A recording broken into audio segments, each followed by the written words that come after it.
What happens when a small town is gripped by panic? In 1953 and 54, a wave of brutal animal attacks thrust the quiet town of Bladenboro, North Carolina, into the national spotlight. The mysterious creature behind these gruesome events is still remembered today. This is the legend of the Beast of Bladenboro, and this is Carolina Finds.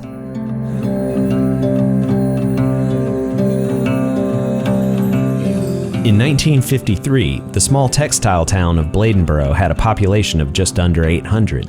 It was and still is a quiet town. On December 29th, a woman heard her neighbor's dogs barking frantically, and then saw a shadowy cat-like figure slip into the night. That same evening, a dog was found dead in the nearby town of Clarkton. A couple days later, a Bladenboro man's dog was killed by some sort of creature on his porch. The man reported finding the dead dog, quote, torn to ribbons and crushed in a pool of blood. The man's father covered the dead animal in a blanket, but later, that night, the dog's body was taken by something. Another of his dogs was similarly killed in the early morning hours. On New Year's Eve, 2 more dogs were discovered, drained of blood. Similar reports rolled in. A service station worker saw a large beast dragging a dog into the woods. On January 1st and 2nd, more dogs were killed, their heads smashed, bodies bled dry. People began calling it the vampire or Vampire Beast. Fear gripped the town. People refused to go out after dark. Police Chief Roy Fors organized nightly hunts, attributing the carnage to a wild coyote or mad wolf. But Mayor Woodrow Vassell, a showman at heart, saw an opportunity. He would later say, "A little publicity never hurts a town." He phoned a journalist in Wilmington and the newspaper ran the story. Soon, reporters from all across the state descended on Bladenboro. The town's notoriety grew, fueled by headlines and the mayor's own theater playing a B-movie called The Big Cat.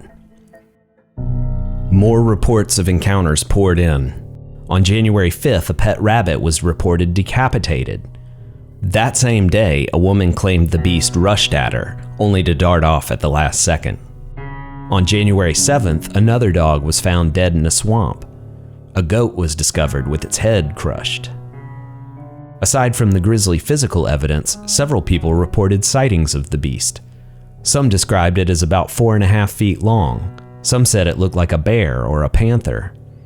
Other reports claimed the beast was cat-like, or a cross between a cat and a dog. A few folks claimed it made a bizarre sound, almost like a crying baby. In a few instances, the beast actually charged at humans, although it always veered off and never actually attacked a person.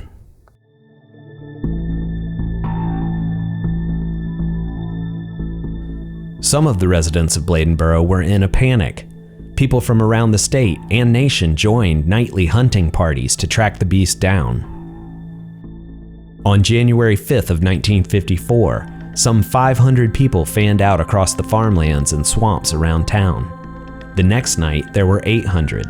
The following night, there were as many as 1,000 people searching for the beast. Mayor Fussell, who at first had relished the attention his little town was getting, now saw things spiraling out of control.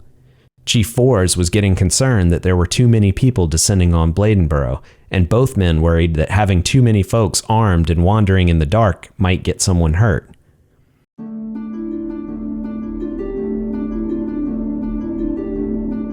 Finally, relief came when a farmer killed a bobcat caught in a trap, and a hunter claimed to have downed another. Mayor Fussell quickly declared the Beast of Bladenboro dead, though uncertainty lingered. Were these small bobcats responsible for such violent killings? Though the attacks ceased, the mystery remains. Some locals say the beast wanders the countryside today. Perhaps they just like to keep a good story going.